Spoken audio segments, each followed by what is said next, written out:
Ego, Slendy, Ego, Slendy, hey. Hit it out the park. Hit it with a strike. From the national anthem to the bottom of the night. I'm in Slendy, Ego, Slendy, Ego, Slendy, Ego, Slendy, hey. You already know what's up. What's that? Another home run. But you know the job ain't done till we hold that trophy up. Hey. What's up, everybody? Welcome to episode 445 of the Talking Friars podcast and YouTube show. I am Ben Fadden. This is August 14th, 2023, and the San Diego Padres are getting ready for a long 10-game homestand, a 3-game series against the Baltimore Orioles. Yes, those Baltimore Orioles, the best team in the American League. I think they've got like 73 wins now. They just got back Cedric Mullins. And this is coming off of a bad road trip for the Padres, a 1-4 road trip for the Padres. They are 1-6 in their last 7 games. So it doesn't feel like the Orioles are coming at the best time for the Padres. We shall see what happens in this series. But the main topics that I wanted to hit on today were Bob Melvin's future and Juan Soto's possible future with the San Diego Padres, because there are a couple of rumors out there from Bob Nightengale. And yes, I say from Bob Nightengale, and I want to put emphasis on that because Bob Nightengale has not been correct on everything.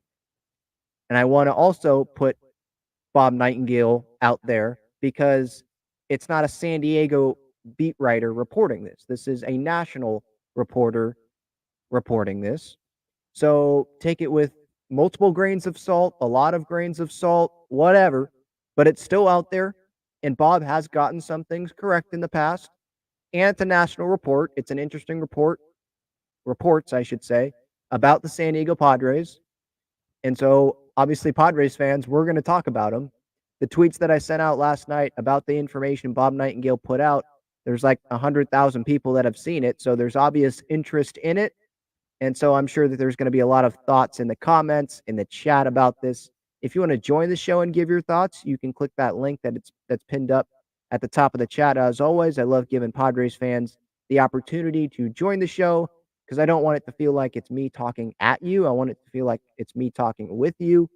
And then obviously in the chat, if you want to make sure I get to your comment or your question, just click that $sign. That is the super chat button there. And it guarantees that you move to the front of the line and I can see your comment and your question. It supports the channel as well. So I appreciate anyone who does that. Just a reminder, you can use my code Talking Friars for $20 off your order. So if you want to go to any of the Padres games this upcoming homestand, again, 10 games, long homestand, got the Orioles, the D-backs, the Marlins. You can use that code there and that'll help you out. All right. Without further ado, actually, I'll check the chat here first for a little bit just to see what some are thinking here. Yeah, it's a lot on Bob Melvin. And yes, sorry, Matt. Yes, I did schedule this for 11 a.m. and I came on here at like 11:05. I was putting out another video on my other channel on Baseball Struck where I actually did hit on Bob Melvin a little bit. So I was doing that, and then there was some other stuff happening as well. So I'm here, though, and apologies for that. Should have changed the time to 11:05 to start instead of 11.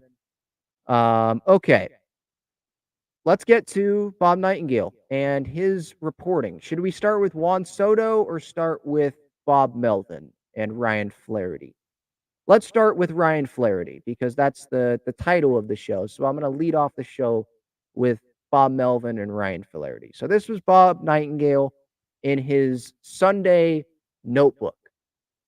And this is buried because his Sunday notebook was focused on the Dodgers. And I believe I mentioned this in my show yesterday about just the Dodgers and the culture and why they continue to win, why the smaller players that they bring in, the vets that are like past their prime, why do they work out? And the Padres, those that they bring in, the Matt Carpenters, the Nelson Cruz, the Rich Hills, Matt Beatty, remember we had him, Adam Engel, remember him, Trace Thompson, Nomar Mazara, just some names in recent past couple years those guys don't really pan out with the Padres, but the Dodgers guys, it seems like they always pan out. So that really seemed like Bob Nightengale's focus for this piece. But then he had some other notes down in the article. And one of them was the following: if the Padres don't reach the postseason, Bob Melvin could take the fall with bench coach Ryan Flaherty, a strong candidate to succeed him.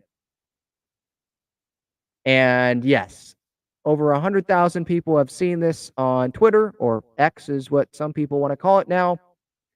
And yes, there were a ton of people that were not happy about this. And I am one of those people. I said on Twitter here, oh, yeah, that'll fix things. Ryan Flaherty coming in here, that'll fix things. Huh? Well, he's not coming in. He's already in the organization. But him becoming the manager, that's going to fix things. No, I don't see how Ryan Flaherty is going to fix things. I'm going to throw out some things here, okay? Bob Melvin taking the fall for this, that doesn't make sense. Ryan Flaherty being the manager, that doesn't make sense. AJ Preller continuing to stick around if the Padres miss the postseason, I could argue, that doesn't make sense. So there's a lot of doesn't make sense going on here with this possible thing here. And Bob Melvin, again, like I've said previously, he doesn't deserve to be the scapegoat. He doesn't deserve to take the fall for this. Bob Melvin has respect from the players in that clubhouse. It's not like it's an Andy Green thing where you got Will Myers playing Fortnite or whatever with Carlos Asuaje and saying, really in September, dude? Don't have that. Don't have players clearly not buying into Jace Tingler in 2021. It's not that. No, players respect Bob Melvin. So just on that, I think the players are telling you there through their actions and them respecting Bob. It's not on Bob. Put the blame on the players, or put it on, I don't know, the guy that's constructing the roster and the guy that's been the GM and the president of baseball operations for this club for almost a decade with one NLCS appearance to show for it. Put it on those people. Don't put it on Bob Melvin. He's not the one making $30 million a year. He's not the one constructing the roster. He's not the one on the mound or in the batter's box or on inside the lines. No, he used to do that in his playing days. That's not him anymore. He is only, yeah, sure, he's making the in-game decisions, and sometimes he's made bad decisions, or maybe not bad decisions, but decisions that have just not worked. So they end up looking bad in hindsight, obviously, because it didn't work, right? Sure, he's messed up sometimes.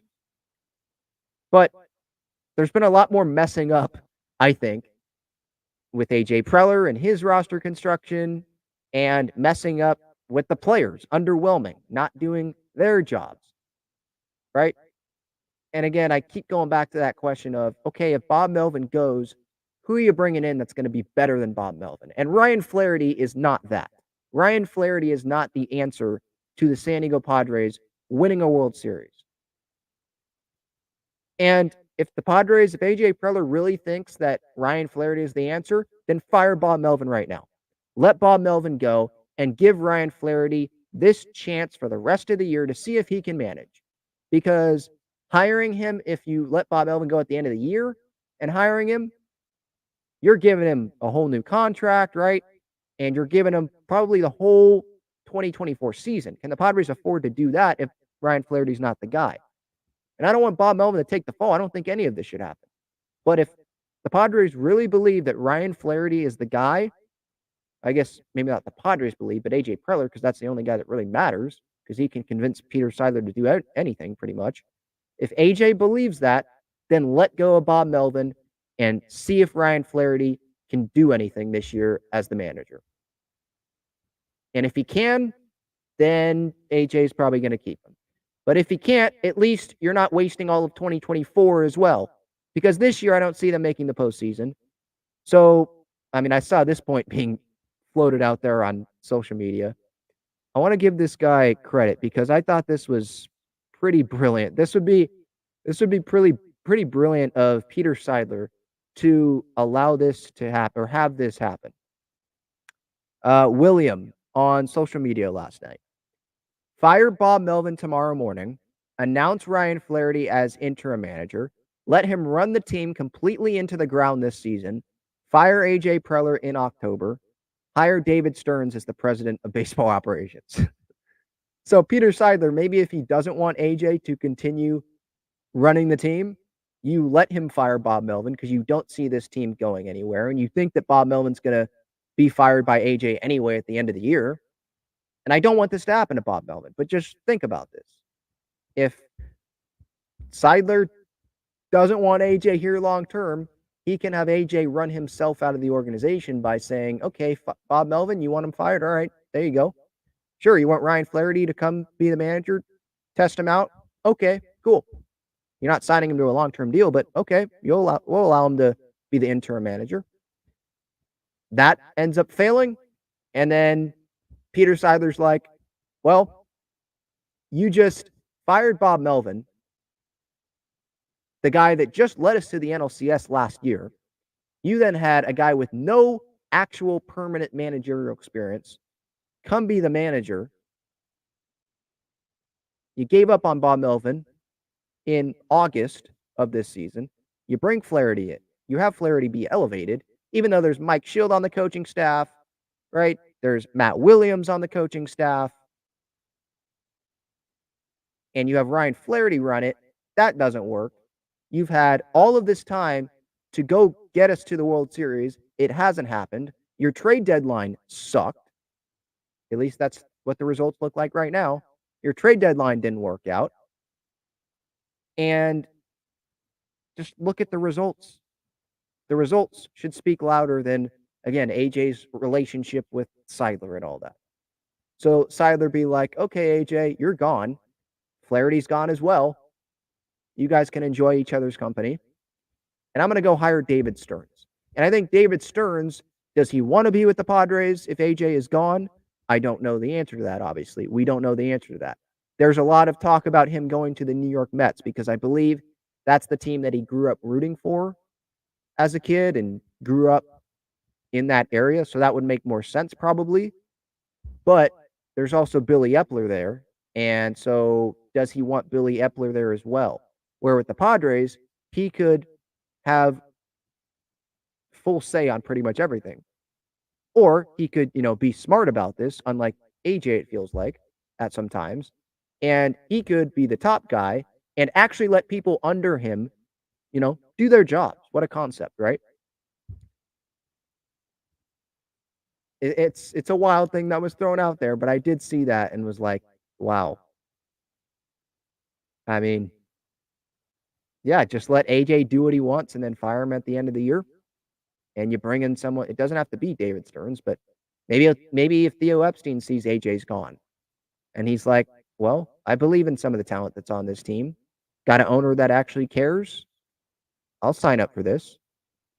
And I can do this not like the Cubs, because that was a little bit different of circumstances, but I could end up being the hero. Go do something that has never happened in this franchise's history. The Cubs, it had happened, but obviously it was over 100 years the last time that they had won the World Series. And he could be the hero, right? It can't go worse than what AJ has done, Maybe Theo's interested in that. Maybe David Stearns is interested in that. Maybe James Click is interested in that. Because let's remember, James Click is no longer with the Houston Astros.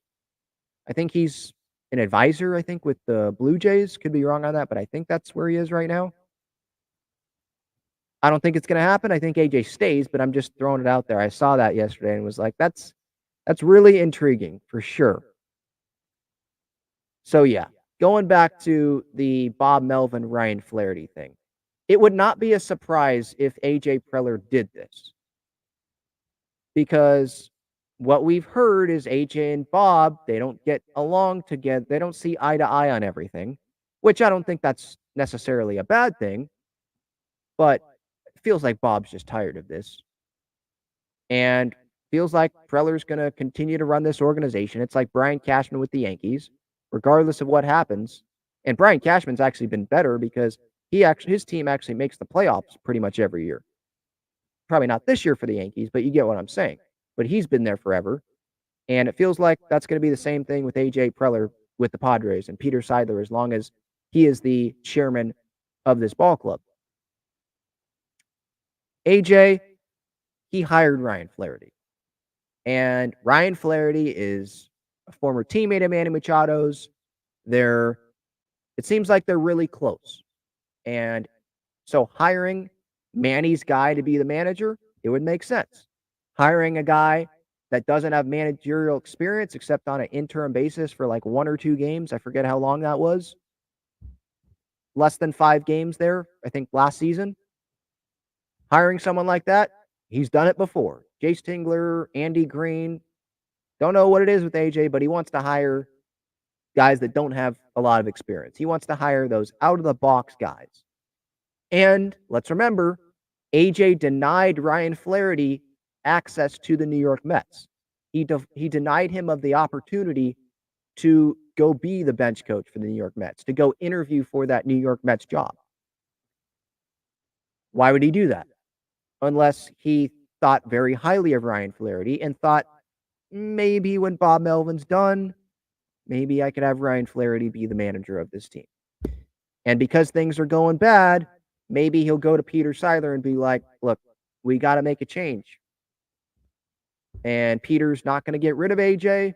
AJ will be able to go up there and be like, yeah, I think if we want to change things, let's go in another route and see if this works. Throw it up against the wall, see if it sticks. I don't think it would stick, but that's probably what AJ would do. Again, for Bob Melvin, I don't want him going anywhere, but it feels like he's not going to be back in 2024, whether it's Bob Melvin saying, I'm tired of this, I'm just going to go retire, whether it's AJ Preller deciding to go in another direction, whether it's Peter Seidler making the right move probably and just resetting this, bringing in someone else and letting AJ go, which I put at a very low chance of happening, but let someone else come run this, and that someone else obviously wants someone new other than Bob Melvin.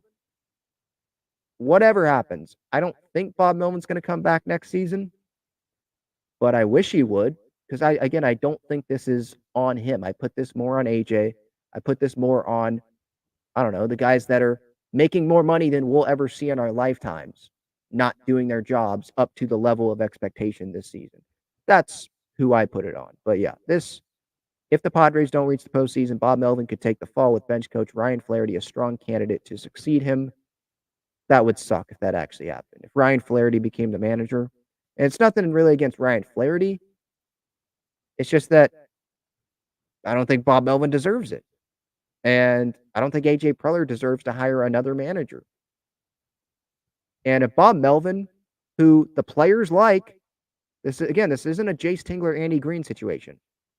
If Bob Melvin can't get the job done, why should we expect Ryan Flaherty to be able to do that? And isn't Ryan Flaherty helping Bob Melvin because he's a coach under him in this same coaching staff? AJ he's going to run it his way.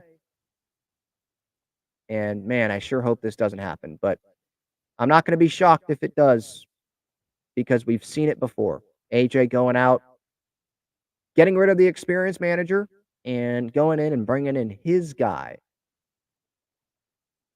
Hope it doesn't happen. We'll see. Check out Gaglione Bros' famous cheesesteaks and garlic fries on Friars Road. You can visit their website, gaglionebros.com, for their entire menu and enjoy their cheesesteaks and fries at Petco Park and Snapdragon Stadium as well. There was another report from Bob Nightengale in his Sunday notebook. Also, buried in this, says the San Diego Padres are aggressively trying to sign Juan Soto to a contract extension, just as they have all season, before having to make a decision this winter whether to keep him or risk losing him as a free agent after 2024. When I read this, I was like, ha ha ha. Yeah, okay. Really? They've been aggressively trying to sign Juan Soto all season. I don't buy that. Juan Soto got off to a slow start this season. They were trying to do it then. The Padres have been not at 500 or over 500 since mid-May. I think a little before that, since May 10th. They haven't been over 500. So should their priority be locking up Juan Soto, who just admitted, by the way, that the team quit during that Mariners series?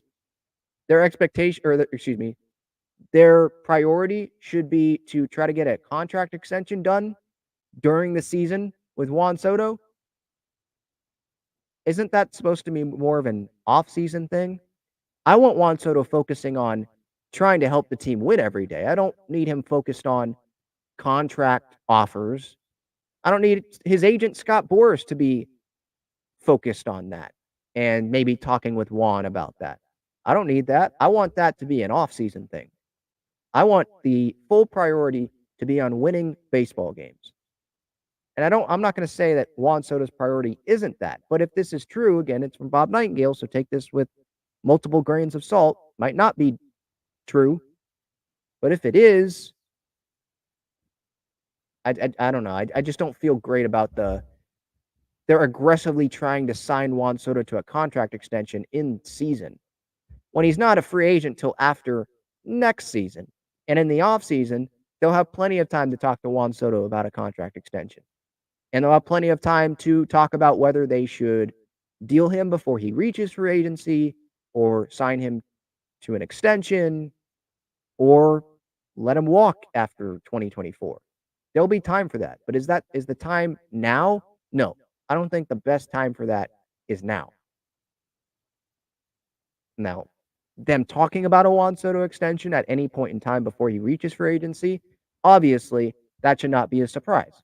They gave up James Wood, Robert Hassel III, C.J. Abrams, Mackenzie Gore, Yarlin Susana. Am I forgetting anyone else? They gave up a lot for Juan Soto. And you don't give up all of that and just say, no, it's okay. Yeah, go ahead. Go walk. We're not going to make you an offer. We'll have you for 2+ seasons, probably 2 pennant races, because this one doesn't feel like it's going to actually end up in a pennant race. Hopefully next year will, if they continue to have him on the team, which I think they will. They don't go and get Juan Soto and give up all of that to not make a big effort at bringing him back. Right? But what's the price tag? Like I've been saying, $500 million. Some might think he's not worth $500 million, or some might think the Padres shouldn't sign Juan Soto to a $500 million extension. But if the Padres want Juan Soto bad enough long term, it's not about what you think he is worth. It's about what are other teams going to be willing to give him. If Steve Cohen's going to be willing to give Juan Soto $550 million or even $500 million or $490, whatever, and the Padres don't think he's worth that's not what is the big question here. The big question is Peter Seidler willing to give him more than what the Mets are?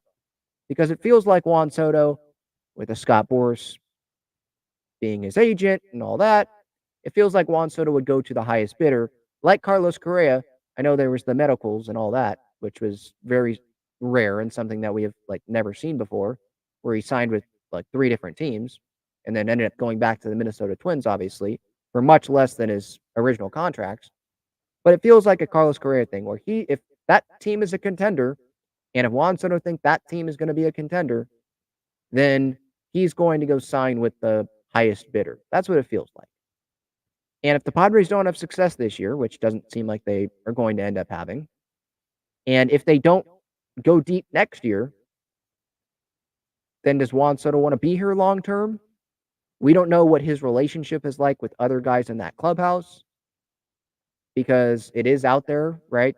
There's a lot of talk about the egos in that clubhouse and some guys maybe playing for themselves on different islands. There was that quote that came out from, I think, Rich Hill over the weekend, right, about the Dodgers and them being so great. Maybe he was talking a little bit about the Padres, but he hasn't been here that long, so I don't really know. But yeah, does Juan Soto want to be a Padre? I don't think we definitively know the answer to that, and I don't see him signing an extension. definitely not signing an extension during this season when the San Diego Padres are under 500 and they're not headed for a postseason spot. I just don't see that happening. So maybe what Bob's reporting here is a little bit wrong. Maybe the Padres have talked about a Juan Soto extension and they've tried to reach out to Boris, and maybe Soto doesn't want to during the season. So maybe some of it's correct, but they've been trying all season. They're aggressively trying to sign Juan Soto when the team is where they're at right now, when the team is 5.5 back of a playoff spot, when they're 6 games under 500, when they're 1-6 in their last 7. They're aggressively trying to sign Juan Soto to an extension. I just don't buy that. I just don't buy that right now. All right, let's see what some people in the chat think here. If you want to make sure I get your comment or your question, again, use that super chat button, that $ in the chat. You can join the show as well by clicking the link that's pinned up at the top of the chat. Let's see here. We're probably going to go back and forth between Bob Melvin, Ryan Flaherty, and the Juan Soto thing.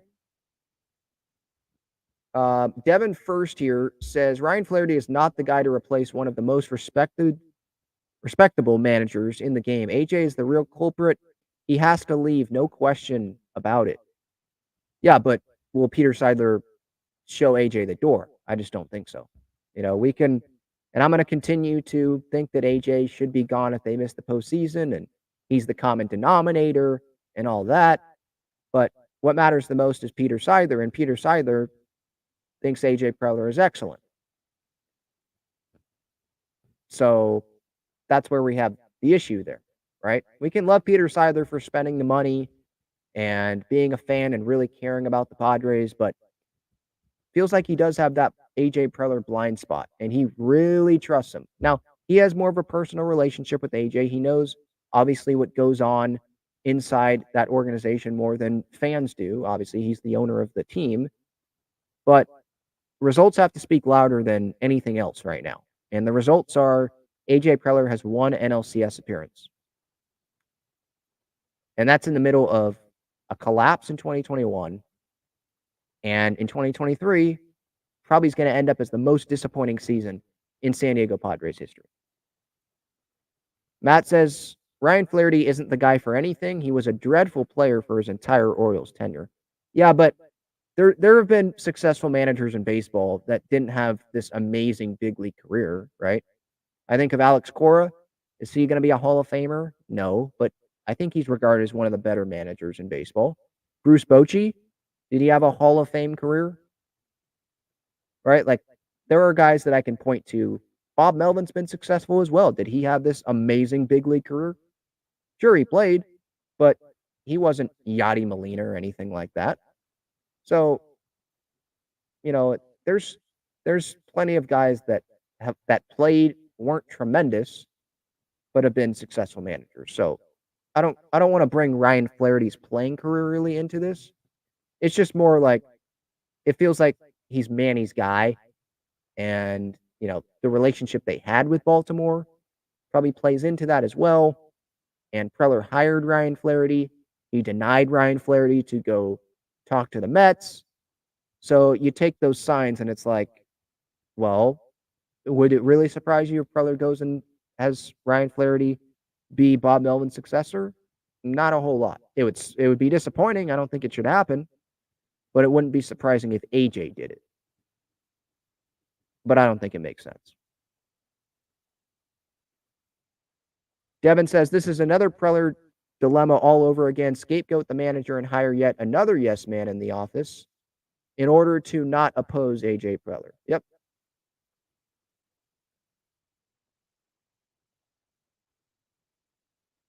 Devin again, Flaherty can't fix the dreadful offense. How does anyone think Flaherty will be any better than Bomel? It doesn't make any sense. I think Preller would just go to Peter and be like, well, I'm not seeing eye to eye with Bob Melvin.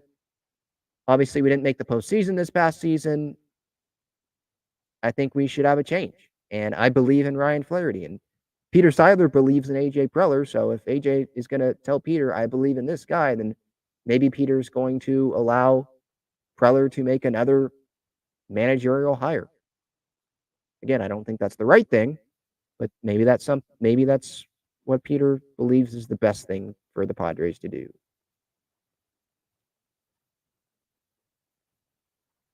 Matt says Flaherty is only on this team because Manny wanted him here. Is that I think Manny wanted him here, but I think AJ believes in Ryan. If he didn't believe in Ryan, wouldn't he have just let Ryan interview for the Mets bench coach job? Which I think would have been under Buck, right? Under Buck Showalter. And obviously Flaherty played for Buck Showalter, so there was the relationship there.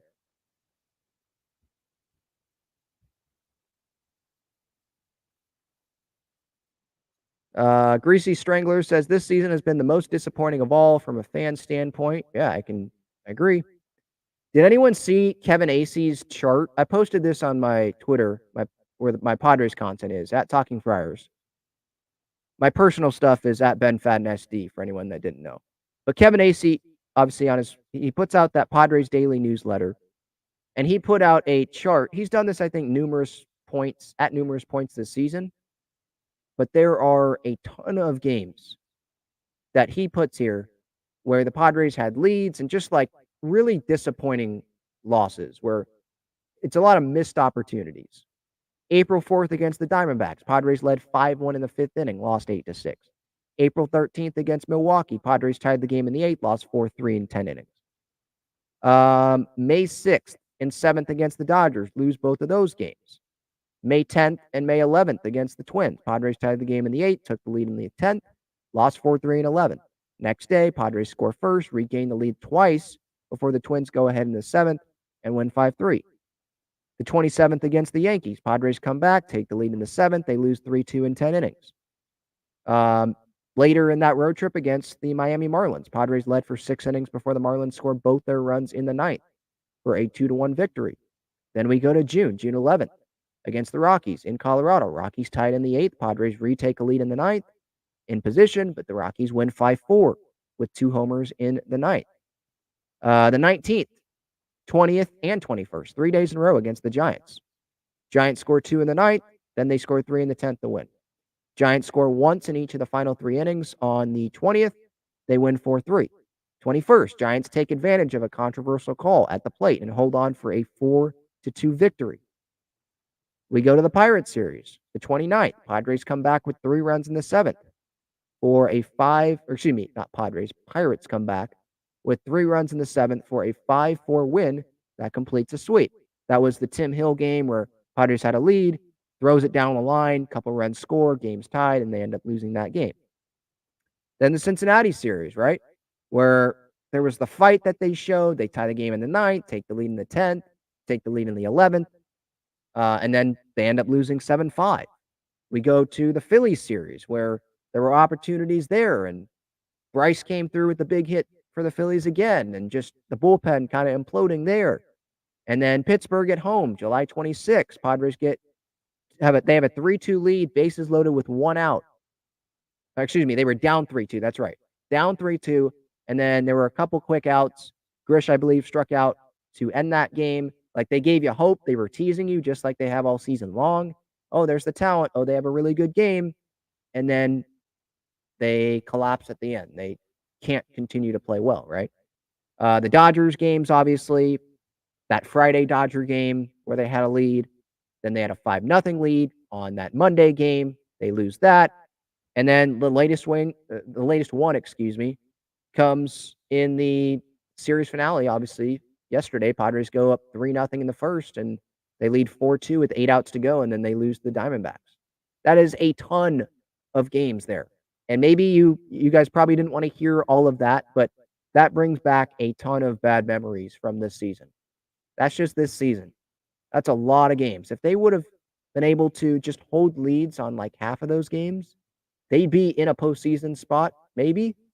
If not, they'd be right there instead of being 6 games under 500 and being 5.5 games back of a postseason spot. Jennifer says Flaherty sucks. I don't want to say Flaherty sucks because I'm not in there. I don't know what information he's giving to the players. Is he preparing the players enough? Like, what is his actual job? I think he helps players like prepare for pitchers. His title is bench coach / offensive coordinator. And then Ryan Christensen, who is really the bench coach, right? He, I think, is like the associate manager or whatever. I think if you put so Bob Melvin's at the top of the coaching staff, and then I think it's Christensen right underneath, and then it's probably Flaherty. Maybe Flaherty and Niebla are on like the same. One's just hitting and one's pitching. But that's how the Padres view Ryan Flaherty, it feels like. They really value him. Obviously, AJ Preller does. So I don't want to say he sucks, but he just doesn't have the managerial experience. And how do you get experience? By doing it. So maybe he has to go to the minor leagues to go get that experience. But where the Padres are at, I don't think giving AJ the chance to go hire another guy, a guy that was on the coaching staff, shouldn't Ryan Flaherty be helping Bob Melvin? So why would you have someone that's on this staff already come and be the new manager when that person was already in the organization trying to help the Padres, and the Padres still couldn't get the job done, Chad says Preller is in way over his head. If Seidler doesn't realize that, then Seidler is just as clueless as Preller. The ineptitude of this franchise is laughable at this point. Jennifer says we need Guillen or Girardi. I don't know. I mean, again, Bob Melvin, if Bob Melvin can't do it, then who can? It goes back to my point of this is on the roster construction with AJ. This is on the players not doing their jobs good enough. That's how I feel. I don't think Ozzie Guillen would make this team a postseason team, or Joe Girardi would make this team a postseason team.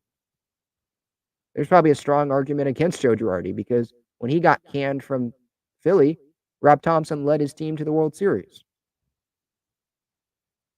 And Ozzie Guillen, I think he'd make for great content because he's a big personality, and it feels like he's, Rich Hill is very straightforward to the media, crappy performance, sucked, at least the small experience that we have with Rich Hill here.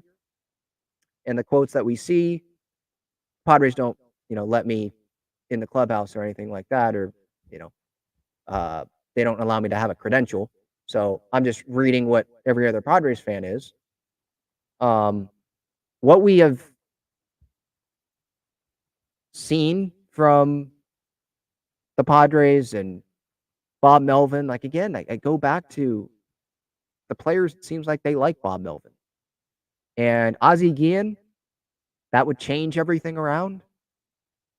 Would players like Ozzie Guillen? Maybe. But it seems like players like Bob Melvin. So why get rid of Bob Melvin then if, the players like him anyway? Still, they still have great respect for him. I still put it on AJ. I put it on the players. And I put some fault on Bob. Again, I don't want to say Bob, there's no fault here for him. No blame. There is blame, but I'm not putting it all on Bob. I'm not going to put it to the point of, yeah, you're gone because we didn't make the postseason. It's on you. No, how about put it on the guy that gave him the ingredients, right? If you're trying to make a certain food and you don't have the ingredients for it, then you can't make it. That's on the cook. No, you don't have the ingredients for it, And maybe Bob had the ingredients, but I don't know what comparison or what metaphor or whatever I can say here, but maybe he had the right ingredients, the right talent, but the ingredients didn't perform the way that they were expected to perform, if that makes sense, with the players just having disappointing performances. And here's another thing that I keep having in my head. It keeps going around in my head. Bob Melvin. So let's get this straight. He was a good manager in 2022 when he managed the team to the NLCS, but he forgot how to manage this season, so he deserves to go. I don't buy that. That's clear. If Bob Melvin goes, it's clearly because he's a scapegoat. It's clearly because of that. Yeah, Theo Epstein, I'm seeing that in the chat. I don't know if he wants to be a part of this Padres organization. Maybe he's just happy being with Major League Baseball, which is the role that he's at now. And just helping with rules and trying to improve the game. He's already done his part. He's already won multiple, right? Didn't he win multiple World Series with the Red Sox? Or at least one. Then he went to the Cubs, won a World Series there. He might be good. Is he going to be a Hall of Fame executive in one day? Maybe. I think some people in baseball would say he deserves to be. So maybe he's just good. Yes, no name. I think the players like Bob Melvin.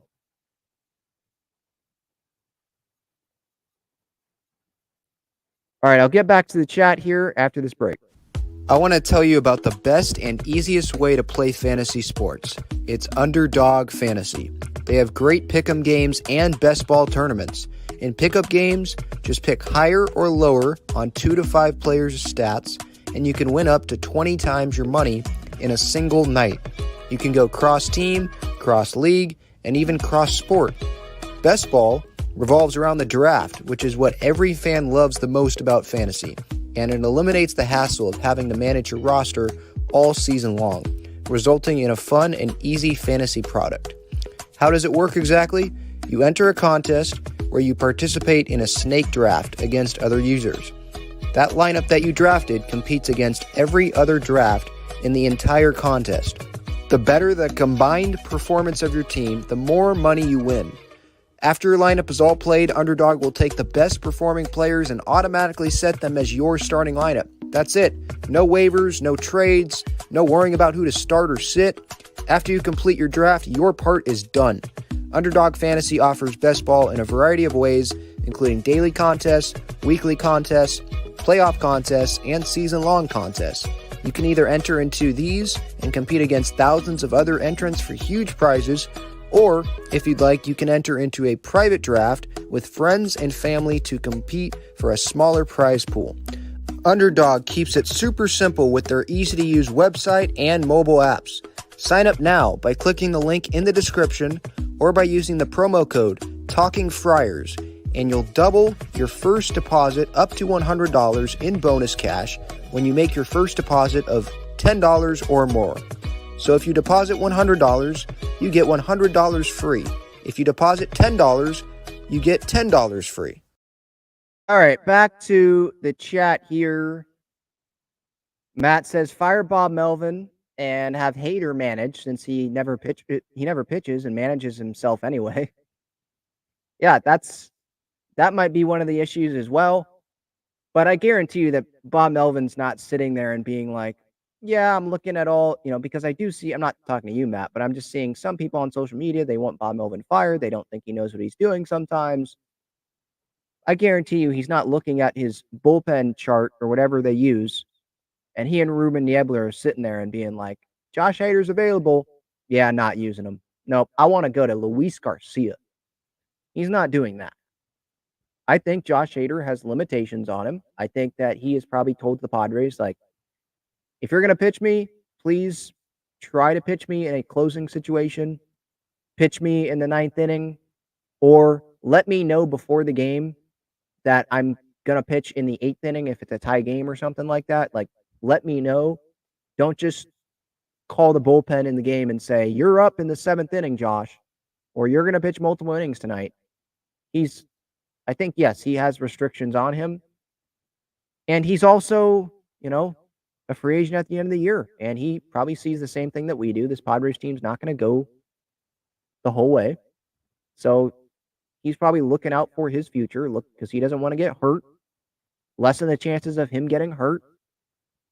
So he's going to say, hey, I'm a closer. Pitch me in a closing situation, or pitch me 1 inning. Pitch me back-to-back days. Don't pitch me 3 days in a row. Pitch me back-to-back days. If that's what you want to do. Pitch me in the 9th inning, a closing situation. But he's probably looking out for himself. And as a Padres fan, I want him to pitch in like any situation because the urgency, I want that urgency there. But I'm not going to crap on him for doing that because it's not like the Padres team.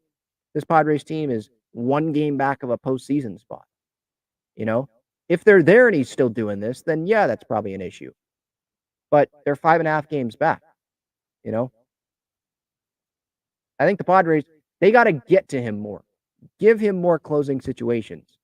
And then he'll be pitching more often. Like, the guys in front of him got to do their job better, I think. And the Padres, they're not going to have Josh go be pitching in the 7th inning every day because, oh, that's the top of the lineup and maybe the game could be decided there and we'll figure it out later. I've thought about that sometimes this year, like the urgency needs to be there. But the guys that Bomo has gone to, those guys are going to be able to hold it down in the 9th inning or the 8th inning. And how about those guys just do their job in the 7th inning and then you can get to Josh Hader and you can get to Suarez, you know?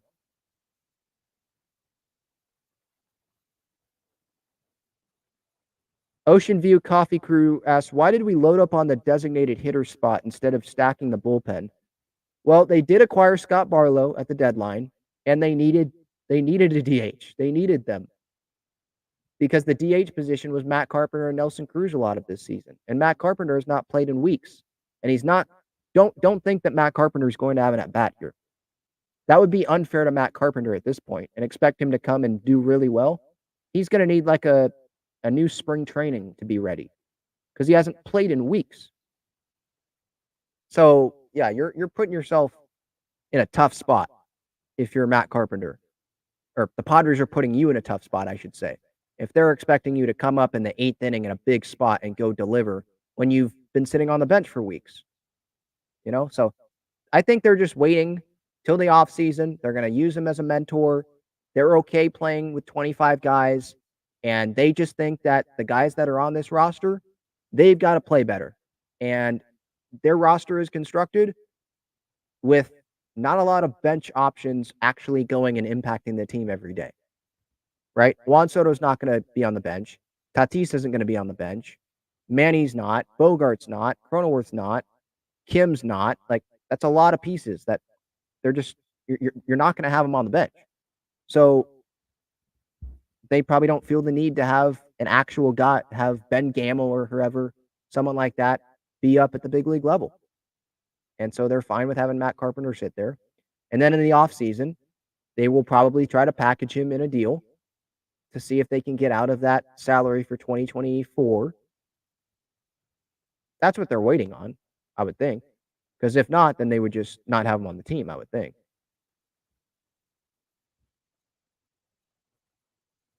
Yeah, Irie says here, Boone about to lose his job with the Yankees. I don't know about that. I think Yankee fans are pissed off about it. They're pissed off about where their team sits, and they're probably pissed off at Aaron Boone.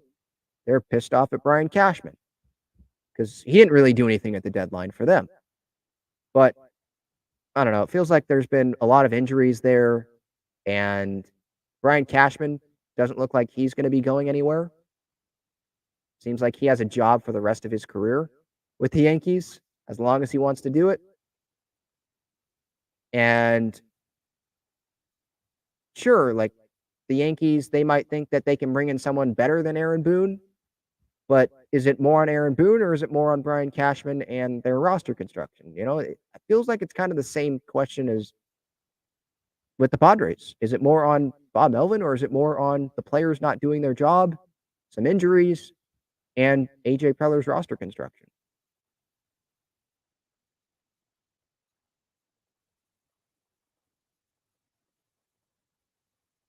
I see Devin bring up this point. Bomo has called out the players, and the players don't respond. Okay, but what I would say about that is, who are the best managers in baseball right now? Bruce Bochy, Kevin Cash. I put Alex Cora up there. Terry Francona. Do you put Dave Roberts there because he's managing the Dodgers and they're always winning? Brandon Hyde. I mean, the Orioles are having a really good season. Whoever you put up there. Yeah, we're not really arguing who the best managers in baseball are. I'm just going to make a point. You have Bruce Bochy come manage this Padres team. Are the San Diego Padres in a postseason spot right now if Bochy was managing this team? I don't think so. Because he would change, him yelling at players or whatever he would do, that's going to change the players' performance? I don't think so. This is on the players, and it's on AJ Preller as well. I don't think this is a switch the manager thing and this season would have turned out completely differently. I just refuse to believe that. And Manny Machado, by the way, he has called out the clubhouse, hasn't he? Juan Soto has done it. Joe Musgrove has talked about it. Urgency. Xander Bogaerts has had some comments to the media. Earlier in the year, come on, it's the Nationals. I mean, they don't have postseason aspirations. Come on, really? He's said stuff too. So there's been plenty of people that have called out the clubhouse. And so they're not responding to that either. So again, is it on Bob Melvin? Is it on those players that called out the clubhouse? Is it on them? Or is it just who cares about who's calling out who? The guys just need to go out and play better baseball.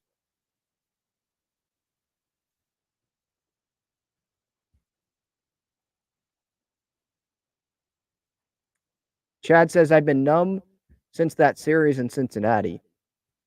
I mean, yeah. Was Cincinnati after? Yeah, I think Cincinnati was after the San Francisco series when the Padres dropped 3 out of 4 there. I feel like I've been numb since then.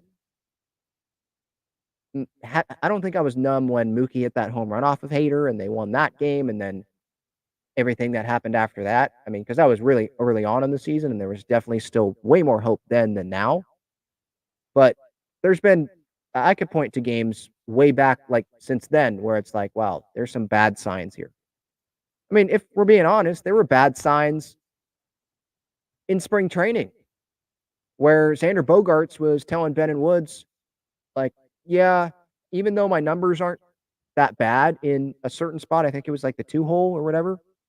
I that's the one spot I've told Bob I don't want to hit there. And it's like, whoa, that's kind of a red flag there. You just got your money, Xander. And I love Xander because I think that he really, truly does care about winning and he does hold himself accountable. I like Xander. But it's like, you just got $280 million. And if you have good numbers there, then hit there. Don't tell the manager where you don't want to hit, especially if you have good numbers there. It's not like you don't have your money. You just got your money. Go be a team player and do whatever it takes. Hit wherever the manager thinks it's best for you to hit to help the team go win ball games. There was a red flag right there for me, right there. And then there's been more red flags about Manny thinking there's no urgency, and then one day he says, no, there is urgency. Then he goes back to going at Kevin Acee and like there's what did he say? I forget what he said, but pretty much like what was it? Desperate was the word. I forget what the word was, but I think it was the last homestand. No, we're not desperate. We're not desperate. No, we're not. It's like, well, isn't that the problem? Shouldn't you be desperate? Shouldn't you be playing with that urgency? And then Juan Soto with the quitting, obviously, that was just recently, but there's another huge red flag. There's been a bunch this season.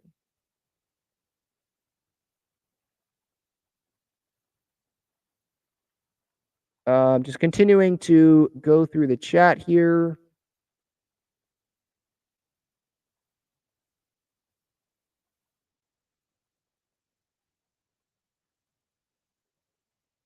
A lot of chatting going on about or amongst you guys, so I love that in the chat. But I'm just trying to look for some good points or questions that I want to bring up here. I think that's going to do it here.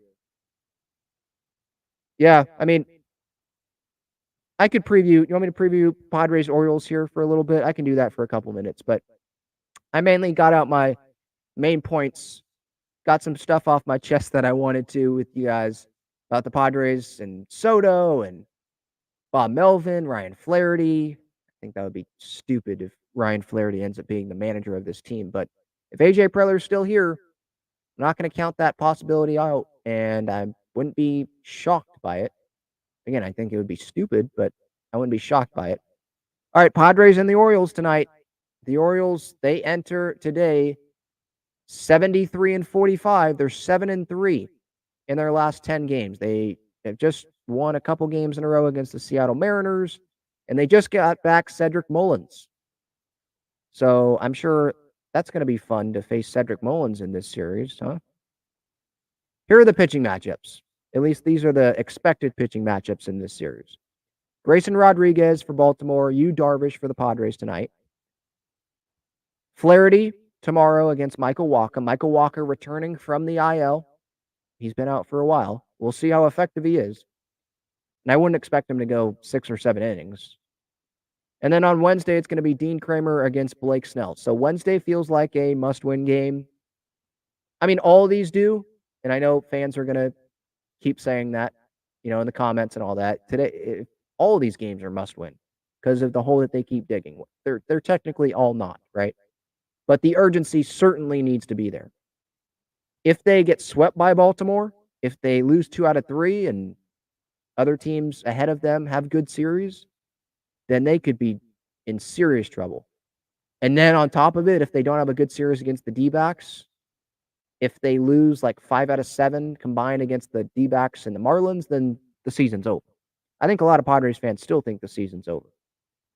And I think some Padres fans would say it's unacceptable if they lose this series to the Orioles. But I don't expect them to win this series. It's the Baltimore Orioles. Why? Maybe I should expect them because the Padres somehow, except the Dodgers, but they find ways to hang in there against really good teams. But no, it's the Baltimore Orioles. They have 73 wins. The Padres are under 500. They're 1-6 in their last 7 games, I think is what I said earlier, right? They shouldn't win this series. Now, Arizona and Miami, that's a little bit different.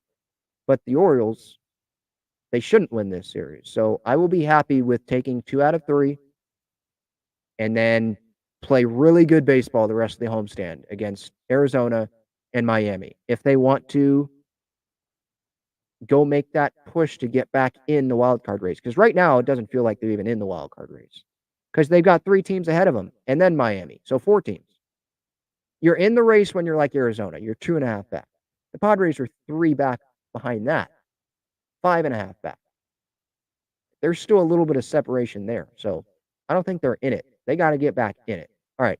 That's it. Talking Friars episode 445. Thank you so much for the time. Just a quick reminder here at the end of this show, use my code Talking Friars, $20 off your SeatGeek order. So if you want to go to one of the Padres games this upcoming homestand, I'm going to help you out with that link there. And then BreakingT.com, great San Diego sports swag, Padres, Aztecs, Wave. Click that link that's in the description. Great shirts. I'm actually wearing one of their shirts right now. San Diego. Hopefully he's going to start playing. He's actually been playing better since the cortisone shot, but hopefully some more runs are driven in by Xander. We'll see. All right, that's it. Talk to y'all later. Thanks so much for the time. I appreciate all the support.